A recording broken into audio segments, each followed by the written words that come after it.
இன்னைக்கு இந்தியாவில் இருக்கிற நிறைய ஏர்போர்ட்ஸில் மக்களோட கதறலும் கூச்சலும் கிட்டத்தட்ட பார்த்தீங்கன்னா ஒரு அக்ரெசிவாக ஒரு போராட்டம் பண்ணுற அளவுக்கு ஏர்போர்ட்குள்ள பல விஷயங்கள் வந்துட்டு நடந்திருக்கு. அதுதான் இண்டிகோவோட கடந்த ஒரு 3 நாளாக 1000 ஃப்ளைட்ஸ் வந்துட்டு கேன்சல் செய்யப்பட்டிருக்கு. இதனால ஒவ்வொருத்தவங்களும் கிட்டத்தட்ட 1 நாள் 2 நாள் வரைக்கும் ஏர்போர்ட்டுக்குள்ளேயே தங்கி இது வரைக்கும் ஃப்ளைட் வந்துட்டு எடுக்காமல் இருக்காங்க. அங்கே இருக்கிற மக்கள் இதனால வந்துட்டு சாப்பாடுக்கும் சரி, அவங்களுக்கு தேவைப்படுற அத்தியாவசிய பொருட்கள் உள்ள கிடைக்கல அப்படின்ற ஒரு விஷயத்துக்காக இன்னைக்கு மக்கள் எல்லாருமே கொந்தளிச்சு இண்டிகோல இருக்கிற ஸ்டாஃப்ஸ் கிட்ட பயங்கரமா சண்டை போட்டுக்கிட்டு இருக்காங்கன்றது தெரிஞ்சுக்குங்க. பட் இருந்தாலும் எதுக்காக கிட்டத்தட்ட 2-3 நாளா இண்டிகோல இத்தனை ஆயிரக்கணக்கான ஃபிளைட்ஸ் வந்துட்டு கேன்சல் செஞ்சிருக்கு? இதுக்கு பின்னாடி இருக்கிற காரணம் என்ன அப்படின்றப்ப பார்க்கும்போது பைலட்ஸ் பற்றாக்குறைங்க. கேட்கவே ஷாக்கிங்காக இருக்குல்ல. என்னடா ஃப்ளைட் ஓட்ட ஆள் இல்லையா அப்படின்றது கேட்டிங்கன்னா லிட்ரலி அதுதான். இந்த ஒரு பிரச்சனை இன்னைக்கு ஆரம்பிச்சது கிடையாது, கிட்டத்தட்ட 2 வருஷத்துக்கு முன்னாடி ஆரம்பிச்சது. பட் இன்னைக்கு அது பூம் ஆகியிருக்கு அப்படின்றது தெரிஞ்சுக்கங்க. முதல்ல இண்டிகோ வந்துட்டு யாருங்க? இண்டிகோக்கும் வந்துட்டு இந்தியா மக்களுக்கும் ஒரு மிகப்பெரிய ஒரு கனெக்டிவிட்டி இருக்கு. அது நிறைய பேருக்கு தெரிஞ்சிருக்காது, இந்த வீடியோவில் தெரிஞ்சுக்கங்க. இண்டிகோ வந்து 2006 ஏவியேஷன் இண்டஸ்ட்ரியில் வந்துட்டு என்ட்ரி ஆனாங்க. முதல்ல அவங்களோட சர்வீஸ் ஆரம்பித்த ஒரு காலகட்டம் வந்து இந்த 2006 வந்துட்டு இந்தியாவில் இருக்கிற ஏவியேஷன் எந்த ஃப்ளைட் நீங்கள் எடுத்தாலும் ரொம்ப காஸ்ட்லியாக இருக்கும். ஒரு சாதாரண மக்கள் வந்துட்டு ஒரு ஃப்ளைட்டில் ஏறி வேற ஒரு இடத்துல போய் இறங்குறது அப்படின்ற பட்சத்தில் ரொம்ப ஒரு எட்டாக்கனியாக இருந்தது. ஃப்ளைட் அப்படின்றப்ப பார்க்கும்போது அது பணக்காரங்களுக்கு மட்டும்பா அப்படின்னு நினச்சிக்கிட்டு இருக்கிற அந்த ஒரு காலகட்டத்தில் திடீர்னு இந்த இண்டிகோ அப்படின்ற ஒரு ஃப்ளைட் வந்துட்டு 2006 என்ன பண்ணாங்க அப்படின்றப்போ எல்லா மக்களுக்கும் இந்த ஒரு ஃப்ளை அப்படின்றது ரொம்ப ஈஸியாக இருக்கணும், எட்டக்கனியாக இருக்கணும் அப்படின்றது நினச்சாங்க. அதுக்கு அவங்க என்ன பண்ணாங்க அப்படின்றப்ப பார்க்கும்போது மற்ற ஃப்ளைட்ஸை விடவே இந்த லக்ஸரியஸான விஷயங்கள் எல்லாத்தையுமே கட் பண்ணி எந்தெந்த ஊருக்கெல்லாம் வந்துட்டு சர்வீஸ் இல்லையோ அந்தந்த ஊருக்கு எல்லாத்துக்குமே இண்டிகோ ஃப்ளைட்ஸை அனுப்ப ஆரம்பிச்சாங்க. இண்டிகோவை பொறுத்த வரைக்கும் 2 கொள்கை இருந்தது. என்ன அப்படின்றப்ப பார்க்கும்போது ஃப்ளைட் வந்துட்டு எல்லாருமே பயன்படுத்துகிற அளவுக்கு ரொம்ப கம்மியான விலையில் வந்துட்டு டிக்கெட் வந்து அமைக்கணும் அப்படின்றது அவங்களோட முதல் விஷயம் இருந்தது. 2வது விஷயம் வந்துட்டு எல்லா இடங்களுக்கும் நம்மளோட சர்வீஸ் அப்படின்றது கொடுக்கணும், சொன்ன டைமுக்கு ஃப்ளைட்டை எடுக்கணும். இதுதான் வந்துட்டு அவங்களோட 2 குறிக்கோளோட தான் 2006 அவங்க ஆரம்பிச்சாங்க. இன்னைக்கு வரைக்கும் கூட அதுதான் அவங்க ஃபாலோவுமே பண்றாங்க. ஏன்னா ஏகப்பட்ட ஃப்ளைட்ஸ் அந்த நேரத்தில் 2006 வந்துட்டு நிறைய இடங்களோட ஏர்போர்ட்ஸ்க்குலாம் போகாது. இந்தியா, தமிழ்நாடுக்கெல்லாம் ரொம்ப இன்டர்நேஷனல் ஏர்போர்ட்டுக்கு மட்டும்தான் வந்துட்டு அவங்களோட இது சர்வீஸ் அப்படின்றது இருந்தது. ஆனால் இண்டிகோக்கு வந்ததுக்கு அப்புறமா நிறைய டொமஸ்டிக் ஏர்போர்ட்ஸ், அதாவது மற்ற சின்ன சின்ன ஏர்போர்ட்ஸ், பி டயர் ஏர்போர்ட்ஸ் அப்படின்றது சொல்லுவாங்க, அந்த ஏர்போர்ட்டுக்கு எல்லாத்துக்குமே இண்டிகோ சர்வீஸ் கொடுத்தது. ஸோ இதனால அங்கே இருக்கிற மக்கள் வந்துட்டு இதை பயன்படுத்த ஆரம்பிச்சாங்க. அவங்க வந்துட்டு மற்ற ஃப்ளைட்ஸை விடவே இவங்க லக்ஸரி கம்மியாக கொடுத்தாலும் ஆனால் சொன்ன நேரத்தில் ஃப்ளைட் எடுத்து நமக்கு சரியான நேரத்தில் போயிட்டு நம்மளை அங்கே இறக்கி விட்டுறாங்க. இதனால நமக்கு டைமிங்கும் சேவ் ஆகுது. ஸோ இதனால ஒரு கம்ஃபர்டபுளான ஒரு ப்ரைஸ்லையுமே வந்துட்டு இண்டிகோ டிக்கெட் தரதுனால வந்துட்டு 2006 இவங்க வந்ததுக்கு அப்புறமா அப்படியே இந்த இந்தியாவோட ஏவியேஷன் மார்க்கெட்டே அப்படியே தலைகீழாக மாறிச்சு. ஏன்னா காஸ்ட்லி அப்படின்ற ஒரு விஷயம் இருந்ததுக்கு அப்புறமா இண்டிகோ வந்ததுக்கு அப்புறமா அது எல்லாராலையுமே வந்துட்டு பறக்க முடியும் அப்படின்றது மாத்தின ஒரு கேம் சேஞ்சர் தான் இந்த இண்டிகோ. ஸோ இதனால தான் வந்துட்டு இண்டிகோக்கோ நம்மளோட இந்தியா மக்களுக்குமே ஒரு மிகப்பெரிய ஒரு கனெக்டிவிட்டி அப்படின்றது இருக்கு. 2006 இந்த இண்டிகோ வந்துட்டு தொடங்கின காலகட்டத்தில இருந்து இப்போ இது எந்த அளவுக்கு மிக பெருசா வளர்ந்திருக்கு அப்படின்றப்ப பார்க்கும்போது வருஷத்துக்கு 20 கோடியிலிருந்து 30 கோடி மக்கள், இந்தியன் மக்கள் வந்துட்டு பறந்துட்டு இருக்காங்க இந்த இண்டிகோ மூலியமா. ஏன்னா இந்த அளவுக்கு 5000 10,000 ஒரு எல்லாருமே ஒரு அஃபோர்ட் பண்ண பிரைஸ்ல வந்துட்டு இண்டிகோ கொடுக்கறதுனால எல்லாருமே இன்னைக்கு ஃபிளைட்டை ரொம்ப ஈஸியா வந்துட்டு எடுத்துட்டு மற்ற இடத்துக்கு சீக்கிரமா போகிறதுக்கு பயன்படுத்துறாங்க இன்கேஸ் ஆஃப் எமர்ஜென்சி அப்படின்றப்ப பட்சத்தில்.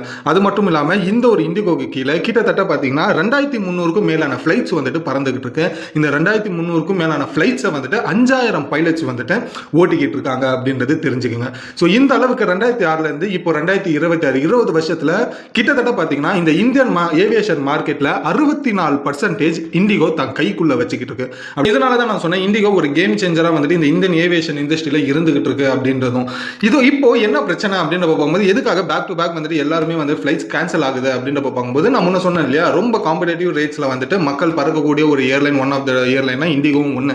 ஸோ இதனால வந்துட்டு எல்லா மக்களுமே அதில் ப்ரைஸ் கம்மியாக இருக்குன்னு சொல்லி எல்லாருமே வந்துட்டு டிக்கெட்டை புக் பண்ணிடுறாங்க. பட் புக் பண்ணதுக்கு அப்புறமா இப்போ 2-3 நாளாக கண்டினியூஸாக கிட்டத்தட்ட 3 நாளில் 1000க்கும் மேலான ஃப்ளைட்ஸ் வந்துட்டு பேக் டு பேக் கேன்சல் ஆகிருக்கு. இதுக்கு ப்ராப்பரான ஒரு பதில் மேனேஜ்மெண்ட் சைட்லேருந்து, அதாவது இண்டிகோ சைட்லேருந்து பேசஞ்சர்ஸ்க்கு வரவும் இல்லை. ஸோ உள்ளே வந்து ஏர்போர்ட்டில் மாட்டினவங்க 2 நாள் ஆகியுமே வந்துட்டு அங்கே தான் தூங்குறாங்க, அங்கே தான் வந்துட்டு எல்லா விஷயத்தையுமே அவங்க பண்ணிக்கிட்டு இருக்காங்க. இதனால ஒரு கட்டத்துக்கு மேலே எல்லா மக்களுமே இண்டிகோ ஸ்டாஃப்ஸை பார்த்தாலே வந்துட்டு கத்த ஆரம்பிச்சாங்க, சண்டை போட ஆரம்பிச்சாங்க. ஆரம்பிச்சாங்க. ஏன் உள்ளுக்குள்ள ஒரு சின்ன போராட்டம் கூட நடந்தது அப்படின்றது ஆச்சரியப்படுறதுக்கு இல்லை. ஸோ இன்னைக்கு இந்தியாவில் இருக்கிற எல்லா முக்கியமான ஏர்போர்ட்ஸ்லையுமே இண்டிகோ மேலே எல்லா மக்களுமே பயங்கர கோபத்தில் இருக்காங்க. ஏன்னா ஒவ்வொருத்தவங்களும் ரொம்ப முக்கியமான வேலைக்காக ஒரு இடத்துல இருந்து இன்னொரு இடத்துக்கு போறவங்க. பட் இந்த 3 நாள் ஒரே இடத்துல இவங்க எல்லாரும் மாறினதுனால இன்னைக்கு எல்லா மக்களுமே பயங்கர அக்ரெசிவா வந்துட்டு இண்டிகோ ஸ்டாஃப்ஸை வந்துட்டு திட்டிக்கிட்டும் கொண்டுகிட்டும் இருக்காங்க. ஸோ இதனால எல்லா மக்களும் ரொம்ப அக்ரெசிவா இண்டிகோவோட ஸ்டாஃப்ஸை திட்டிக்கிட்டும் எரிச்சலுமே வந்துட்டு பட்டுக்கிட்டு இருக்காங்கன்றது தெரிஞ்சுக்குங்க. எதுக்காக இண்டிகோ பேக் டு பேக் இந்த ஆயிரக்கணக்கான ஃபிளைட்ஸை கேன்சல் பண்ணது அப்படின்ற பார்க்கும்போது நான் முன்ன சொன்னேன், கிட்டத்தட்ட 2300க்கும் மேலான ஃபிளைட்ஸ்ல வந்து கிட்டத்தட்ட 5000 பைலட்ஸ் ஒர்க் பண்ணிட்டு இருக்காங்க. இவங்க வந்துட்டு ரெகுலரா வந்துட்டு இந்த ஃபிளைட்டை ஓட்டிக்கிட்டு இருக்கிறதுனால பைலட்ஸ்க்கு போதுமான அளவுக்கு அவங்க ரெஸ்ட் எடுக்கிற அளவுக்கான ஒரு டைம் அப்படின்றது இண்டிகோவில் வேலை செய்யற பைலட்ஸ்க்கு கிடைக்கல. ஸோ இதனால வந்துட்டு ஒரு 2 வருஷத்துக்கு முன்னாடி இந்த பைலட்ஸோட அசோசியேஷன்ஸ்ல அந்த மெம்பர்ஸ் போர்டில் வந்துட்டு ஒரு ரூல்ஸை கொண்டு வந்தாங்க. என்னன்னா FDTL அப்படின்னு சொல்லி, ஃபிளைட் டியூட்டி டைம் லிமிடேஷன்ஸ் அப்படின்னு சொல்லி. இந்த பேர்லேயே உங்களுக்கு தெரிஞ்சிருக்கும். இந்த ஃபிளைட்டை வந்துட்டு பறக்க வைக்கிற பைலட்டுக்கு வந்துட்டு ஒரு டைம் லிமிடேஷன்ஸோட வந்துட்டு ஒர்க் பண்ணணும் அப்படின்றது தான் இதுக்கான ஒரு சட்டம். இது 2 வருஷத்துக்கு முன்னாடியே எல்லா பைலட்ஸுமே வந்துட்டு இந்த மாதிரி கவர்மெண்ட் கிட்ட ஒரு ரெக்வஸ்ட்டை வச்சிருக்காங்க. இந்த மாதிரி எங்களுக்கு கண்டினியூஸாக வந்துட்டு வண்டி ஓட்ட முடியல, ஃப்ளைட்ஸ் வந்துட்டு ஓட்ட முடியல, இதுக்கு பதிலாக இன்னும் நிறைய பைலட்ஸை வந்துட்டு நீங்கள் ஹையர் பண்ணுங்க. ஸோ இதனால வந்துட்டு எங்களுக்கு கொஞ்சம் ரிலாக்ஸேஷன் அண்ட் ரெஸ்ட் கிடைக்கும். எங்களுக்கு ரெஸ்ட் இல்லாமல் நாங்கள் ஓட்டணும் அப்படின்ற பட்சத்தில் எங்களை நம்பி வர நூற்றுக்கணக்கான பைலட்ஸ் வந்துட்டு ஃப்ளை பண்ணும்போது எங்களுக்கு ஏதாச்சும் ஒரு சோர்வுகள் இருக்கும்போது ஏதாச்சும் ஒரு ஆக்சிடென்ட் ஏறதுக்கான வாய்ப்புகள் அதிகமாக இருக்கு. இதனால அந்தந்த ஃப்ளைட் கம்பெனிகள் எல்லாருமே புது பைலட்ஸை வந்துட்டு ஹையர் பண்ணுங்க. இப்போ ஒர்க் பண்ண பைலட்ஸ்க்கு சில டைம் வந்துட்டு ரெஸ்ட் டைம் அப்படின்றது கிடைக்கும் அப்படின்றது சொல்றாங்க. இது இவங்க எதை வச்சு முன்னுதாரணமா சொல்றாங்க அப்படின்னு பார்க்கும்போது இந்த அமெரிக்கா கண்ட்ரி, யூரோப் கண்ட்ரிலாம் பார்த்தீங்கன்னா வந்துட்டு அங்க இருக்கிற பைலட்ஸ்க்கு நல்லாவே டைம் கிடைக்கும். ஒரு ட்ரிப் 2 ட்ரிப் போயிட்டு வந்தாங்கன்னாக்கா அவங்களுக்கு நல்ல ஒரு ரெஸ்ட் டைமிங்ஸ் அப்படின்றது கிடைக்கும். ஸோ அந்த மாதிரி ஒரு ஸ்டாண்டர்டான ஒரு ரெஸ்ட் டைமிங்ஸ் அப்படின்றது இந்தியாவில் இருக்கிற பைலட்ஸ்க்கு கிடையாது. ஸோ இதனால வந்துட்டு அந்த மாதிரி ஒரு ஸ்டாண்டர்ட் டைமிங் வந்துட்டு பைலட்ஸ்க்கு கொண்டு வந்து இந்தியாலுமே அது வந்துட்டு நடைமுறைப்படுத்தணும் அப்படின்னு சொல்லி அங்க இந்தியாவில் இருக்கிற மொத்த பைலட்ஸுமே இந்த FDTL அப்படின்னு சொல்லப்படுற ஒரு ரெக்வஸ்ட்டை வச்சிருக்காங்க இந்தியன் கவர்மெண்ட்டுக்கு. ஸோ 2 வருஷமா வந்துட்டு இந்த ஒரு விஷயம் போய்கிட்டு இருந்ததுக்கு அப்புறமா என்ன ஆகுதுன்னா இந்தியன் கவர்மெண்ட்டும் சரி ஓகேப்பா, பைலட் சொல்றதுமே சரிதான், அவங்க ரெகுலரா வந்து வண்டி கண்டினியூஸா ஓட்டிக்கிட்டே இருக்காங்க ஃபிளைட் அப்படின்ற பட்சத்தில் அவங்க சோர்வு அப்படின்றப்ப ஆகும்போது ஸோ கண்டிப்பாக வந்துட்டு அது ஏதாச்சும் ஒரு சின்ன அசம்பாவிதம் நடந்தால் கூட பொதுமக்களுக்கு மிக பெருசாக ஒரு பாதிப்பு ஏற்படும். ஸோ அதனால பைலட் சொல்றதுமே நம்ம கன்சிடர் பண்ணலாம்னு சொல்லி 2 வருஷத்துக்கு முன்னாடி ஒரு சட்டமும் கொண்டு வந்தாங்க. எல்லா ஏர்லைன் கம்பெனியுமே புதுசாக வந்துட்டு பைலட்ஸை ஹையர் பண்ணி இப்போ இருக்கிற பைலட்ஸ்க்கு கொஞ்சம் ரெஸ்ட் டைம் அப்படின்றது இன்க்ரீஸ் பண்ணி கொடுங்க அப்படின்னு சொல்லி 2 வருஷத்துக்கு முன்னாடியே சொல்லிட்டாங்க இந்தியன் கவர்மெண்ட். இதுக்கு வந்துட்டு 2 வருஷம் எல்லாத்துக்குமே டைம் இருக்கு. அதுக்குள்ள எல்லா ஏர்லைன் கம்பெனியுமே வந்துட்டு இதை ஒபே பண்ணி நிறைய பைலட்ஸை ஹையர் பண்ணுங்கன்னு சொல்லி கவர்மெண்ட்டும் சொல்லி முடிஞ்சாச்சு. தொடர்ச்சியா ஏகப்பட்ட ஏர்லைன் கம்பெனிஸுமே வந்துட்டு அவங்களுக்கு தேவைப்படுற புது பைலட்ஸுமே ஹையர் பண்ண ஆரம்பிச்சாங்க. ஏர் இந்தியா இருக்கட்டும், ஸ்பைஸ் ஜெட்டா இருக்கட்டும், இவங்க எல்லாருமே புதுசாக ஹையர் பண்ணாங்க.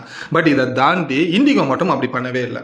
2 வருஷம் ஆகியுமே கிட்டத்தட்ட இண்டிகோ தரப்புலேருந்து ஒரு 500 பைலட்டாவது வந்துட்டு அவங்க ஹையர் பண்ணி இருக்கணும் இந்த 2 வருஷத்துல. பட் அவங்க இது வரைக்குமே எதுவுமே ப்ராப்பரா இந்த ரூல்ஸை மதிக்காம இருக்கிற பைலட்ஸை வச்சே ஓட்டிக்கிட்டே இருந்திருக்காங்க, ஓடுற வரைக்கும் வண்டி ஓடட்டும் அப்படின்னு சொல்லி.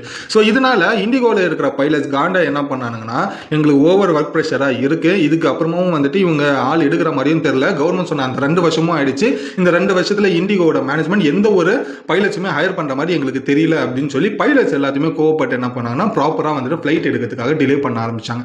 ஸோ இந்த மாதிரி ஒரு விஷயம் ஆகும்போது ஆட்டோமேட்டிக்கா இண்டிகோ ஃபிளைட்ஸ் எல்லாமே பேக் டு பேக் கேன்சல் ஆகப்பட்டுச்சு. எப்படி சொல்லலாம் அப்படின்னு பார்க்கும்போது நம்ம இப்போ ஒரு ஆஃபீஸில் ஒர்க் பண்ணுறோம், கிட்டத்தட்ட வந்துட்டு ஹெவி ஒர்க் லோட நம்ம பண்ணும்போது நம்ம மேனேஜ்மெண்ட்டை சொல்கிறோம், என்னோட ஒர்க்கை பாதி வந்துட்டு வேறு யாராவது கிட்ட வந்துட்டு ஸ்ப்ளிட் பண்ணுங்க, இல்லைனா எனக்கு ஒரு அசிஸ்டன்ட் தாங்க அப்படின்னு சொல்கிறோம். நம்ம வந்துட்டு இருக்கிற ப்ரெஷரில் நம்ம சொல்லும்போது மேனேஜ்மெண்ட்டு சரி பண்ணலாம்னு சொல்லி ஒரு 2 வருஷம் இழுத்துட்டாங்கன்னு வச்சுங்க. நம்ம ஒரு கட்டத்துக்கு மேலே டென்ஷன் என்ன பண்ணுவோம், ஒன்று மேனேஜ்மெண்ட் கிட்ட சண்டை போடுவோம், இல்லைனா டீசெண்டாக ரிசைன் பண்ணிட்டு போயிடுவோம். அந்த இடத்துக்கு புது ஆளை வந்துட்டு ஹையர் பண்ணுற வரைக்கும் அந்த வேலை எப்படி சொதப்போம் அந்த கம்பெனிக்கு. அதுதான் இப்போ இண்டிகோக்குமே நடந்திருக்கு. எல்லா பைலட்ஸுமே கவர்மெண்ட் கொடுத்த அந்த 2 வருஷம் டைம் தாண்டியும் இண்டிகோ ஆளுகளை வந்துட்டு பைலட்ஸை புது பைலட்ஸை ஹையர் பண்ணலாம் அப்படின்ற பட்சத்தில் எங்களை வச்சே ஓட்டலாம் அப்படின்றத பார்த்துக்கிட்டு இருக்காங்க. ஸோ இதெல்லாம் வேலைக்கு ஆகாதுன்னு சொல்லி பைலட்ஸ் எல்லாருமே உஷாராகும் போது தான் இந்த ஒரு பிரச்சனை பயங்கரமாக போய் இண்டிகோட ஃபிளைட்ஸ் எல்லாத்தையுமே கேன்சல் ஆகி இன்னைக்கு பொதுமக்கள் எல்லாருமே பயங்கரமாக அவஸ்தப்படுறாங்க. இது எப்படின்னா இண்டிகோ கிட்டத்தட்ட 64% இந்தியனோட ஏவியேஷன்ஸில் கைக்குள்ளே வச்சிருக்கிறதுனால எல்லா மக்களுமே இண்டிகோவுக்கு போனதுனால இண்டிகோ ஒருத்தன் வந்துட்டு ஃபிளைட்டை கேன்சல் பண்ணால் இந்தியாவில் இருக்கிற எத்தனை மக்கள் பேர் பாதிக்கப்படுறாங்கன்றது இது ஒரு முன் உதாரணம். இந்த பஞ்சாயத்து இந்த அளவுக்கு மாறிச்சுல, இப்போயாச்சும் இண்டிகோ ஏதாச்சும் ப்ராப்பராக ரீசன் சொல்கிறாங்க அப்படின்னு பார்த்தீங்கன்னா இண்டிகோ தரப்புல இருந்து என்ன சொல்றாங்கன்னா, பிப்ரவரி 10க்குள்ள இது எல்லாத்தையுமே நாங்கள் சரி பண்றோம் அப்படின்றது சொல்றாங்க. எப்படி 2 வருஷமா பண்ணாத வேலையை இப்போ இன்னும் ஒரு 2 மாசத்துல பண்ணி முடிக்கிறேன் அப்படின்றது இண்டிகோ சொல்றாங்கன்னா இது எந்த அளவுக்கு எஃபெக்டிவா பண்ணுவாங்க அப்படின்றது தெரியல. ஏன்னா இந்த 2 மாசத்துல 500 பைலட்டை ஹையர் பண்ணணும். ஹையர் பண்ணி அதுக்கப்புறமா வந்துட்டு இந்த ஒரு இண்டிகோவை வந்துட்டு செயல்படுத்தணும் அப்படின்ற பட்சத்தில் இந்த ஒரு 2 மாதத்துல எத்தனை சீசன் வருது? கிறிஸ்மஸ், பொங்கல், அப்புறம் வேற என்ன, நியூ இயர் வருது. ஒரு இடத்துலேருந்து இன்னொன்று ஒரு இடத்துக்கு மக்கள் ஊருக்கு போவாங்க, ஊர்லேருந்து திரும்பி வேலைக்கு வருவாங்க. இது எல்லாமே பீக் சீசன் இருக்கிற நேரத்தில் இன்னும் ஒரு 2 மாதம் அப்படின்றது டைம் இண்டிகோ கேட்டாங்கன்னா இது எந்த அளவுக்கு கவர்மெண்ட் எக்ஸ்டெண்ட் பண்ணி கொடுக்கும், இது வந்து இண்டிகோவோட பைலட்ஸ் வந்துட்டு எந்த அளவுக்கு ஒத்துக்கிட்டு வேலை செய்வாங்கன்றது தெரியல. பட் இது வரைக்கும் இந்தியன் கவர்மெண்ட் இண்டிகோவுக்கு ஒரு எக்ஸ்டெண்ட் பண்ணி கொடுக்கலாம் அப்படின்ற ஒரு பேச்சுவார்த்தையில் இருக்காங்க அப்படின்றது தெரிஞ்சுக்குங்க. இந்த பிரச்சனைக்கு யார் தான் காரணம் அப்படின்றது பார்த்தீங்கன்னா இண்டிகோ தாங்க. ஏன்னா 2 வருஷம் இந்தியன் கவர்மெண்ட் டைம் கொடுத்தது, பட் அதை அவங்க சரியாக பயன்படுத்திக்கலன்றது தான் ஒரு பிரச்சனை. அதுதான் இன்னைக்கு இவ்வளோ பெருசாக மாறி இருக்கு. இதுவே அவங்க 2 வருஷத்தில் வந்துட்டு ஏகப்பட்ட பைலட்ஸ் ஹையர் பண்ணியிருந்தாங்கன்னா இந்த அளவுக்கு பிரச்சனை வந்திருக்காது. பட் இன்னும் அவங்க 2 மாதம் எக்ஸ்டெண்ட் பண்ண சொல்கிறாங்கன்றதை தாண்டி இது எந்த அளவுக்கு எஃபெக்டிவாக அவங்க பண்ணுவாங்க அப்படின்றதும் தெரியல. பட் இதில் யாருக்கு நல்லது அப்படின்றப்ப பார்க்கும்போது பைலட்ஸுங்க, யாராச்சும் பைலட்ஸ் படிச்சுக்கிட்டு இருக்காங்க அப்படின்றப்ப பார்க்கும்போது இந்த டைம் இந்தியன் ஏவியேஷனுக்கு பைலட்ஸ் டிமாண்ட்ஸ் அதிக அளவில் இருக்கு. ஸோ இதனால பைலட்ஸ் ஆகிறதுக்கு யாராவது ட்ரை பண்ணிட்டு இருக்கீங்க அப்படின்ற பட்சத்தில் இன்னைக்கு இந்த ஒரு சுச்சுவேஷன் அவங்களுக்கு ரொம்ப பேர் ஒரு சாதகமாக அமையும். நிறைய வேலைக்கு வாய்ப்பு இருக்கு அப்படின்றதுமே தெரிஞ்சுக்கோங்க. உங்கள் ஃப்ரெண்ட்ஸ் தான் இண்டிகோ ஃப்ளைட் எல்லாம் கேன்சல் ஆனதுக்கான மொத்த இன்ஃபர்மேஷனும் இது எல்லாத்தையுமே இண்டிகோ மேலே பிளேமும் பண்ண முடியாது. ஏன்னா எல்லாருமே பறக்க வச்ச ஒரு ஃப்ளைட் அப்படின்றப்ப பார்க்கும்போது இண்டிகோ தான். பட் இன்னைக்கு அவங்க ஒரு விஷயத்தை தவறுனதுனால இவ்வளோ பெரிய ஒரு பிரச்சனை ஆகிருக்கனால அவங்க சீக்கிரமாக அதை சரி பண்ணிடுவாங்கன்றது நான் நம்புறேன். இதை பற்றி நீங்கள் என்ன நினைக்கிறீங்க அப்படின்றதையும் கமெண்ட்ல சொல்லுங்கள், நானும் படித்து தெரிஞ்சுக்கிறேன். ஸோ இதோட இந்த வீடியோ முடிச்சுட்டு நாளைக்கு ஒரு சூப்பரான வீடியோவில் உங்களை வந்து நான் பார்க்குறேன். Until then bye bye AB.